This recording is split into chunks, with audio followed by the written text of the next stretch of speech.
Next, we have Katie in Massachusetts. Katie is asking, number one, what is the most important component of any deal, residential or commercial? Okay. What is the most important, what again? Component of any deal. Okay, so the most important component of any deal is simply, you got to ask yourself, for example, how much is this asset to produce in reliable net results? Are you with me on this? Mm-hmm. How much? I'm going to repeat the question. You're going to make any deal in business or in real estate or investments. How much is this asset going to produce in reliable net results? And the net results are going to be one of two things. Do you guys remember? Cash flow or cash out.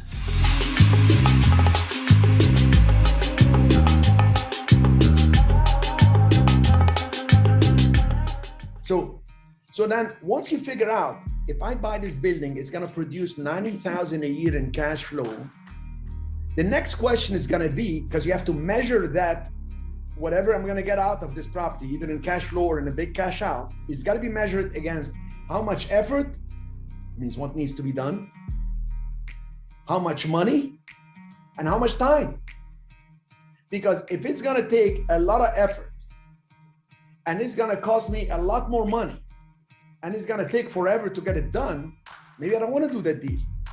Because often it's not just the capital you put to purchase something. See, that's the important component I look at.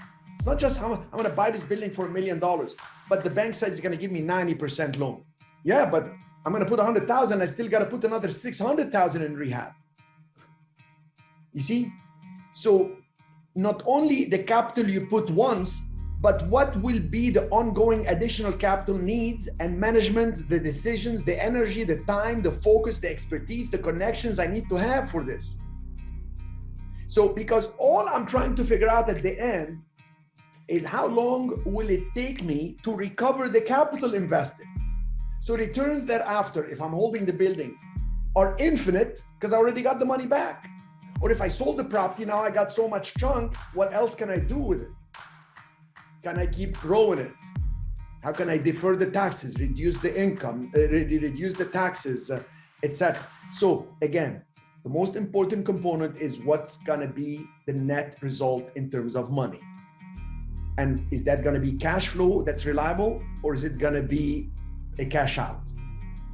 And either or, I need to figure out how much more money I have to put, how much effort I have to put, and how much time it's going to take. And the longer the time, the higher the risk, because time changes everything. That's why I don't like developments from the ground up, because you can start and the market is X. By the time you're done, the market is down. You just lose a lot. As a matter of fact, you know what the biggest problem is people don't have an ability to predict what's going to happen next, even though it's very clear and cyclical. In 2008, 2009, 2010, the market was so bad, they didn't do construction. They didn't do new build outs. So there was such a shortage of housing that created an incredible spike in home prices till now. And people are saying now, oh, with the interest rate going up, the market has to go down. It's still such a scarce inventory because we haven't caught up in many markets. We still have shortage of housing in California. Miami is minus 4% on the demand it has. Just look it up. Look at on realtor.com. Look at the stats of the demand versus the supply. Even with the properties that are coming up on the market for sale, because there has been extra inventory coming up on the market in some cities. Still, we haven't caught up. And do you know that, like, take a state like Florida, 1/3 of the purchases were done all cash? Just think about that. And the other 2/3 were done with substantial down payment. This is completely different market than 2008, 2009.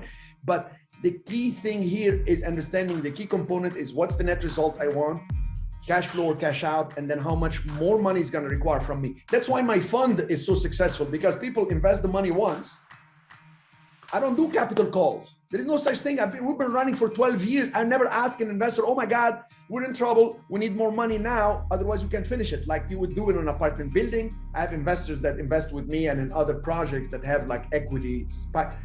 And I'm talking to this investor. He said, I was going to give you another 250, but I have a capital call on this deal. Where is the deal? Well, it's on Sunset Boulevard in Los Angeles. Why do you have a capital call? Well, they're running into delays and this and that. So they asked all the investors to put an extra 150,000. I said, what if you don't have it? Then I lose some of the shares that I bought. What on earth? I can't even imagine. That's why some people invest in the stock market. Like if you buy like Warren Buffett loves buying shares in companies because he doesn't have to put any more capital to keep it going. It's not like when he buys a building. See, I buy my buildings in Puerto Rico. I have to reposition the building, I have to fix it, and there is some ongoing expenses to maintain the buildings. That's why I like triple net, because the tenant is gonna come in and then they are gonna maintain, they're gonna pay the property taxes, property insurance, and maintain it. I will take care of the structure, but I know how to take care of the structure once to be set for 10, 15 years without issues. So yeah, that hopefully hits home with you. Most important component is what's the net result? Will it be cash flow or cash out? How much effort, how much time, and how much money?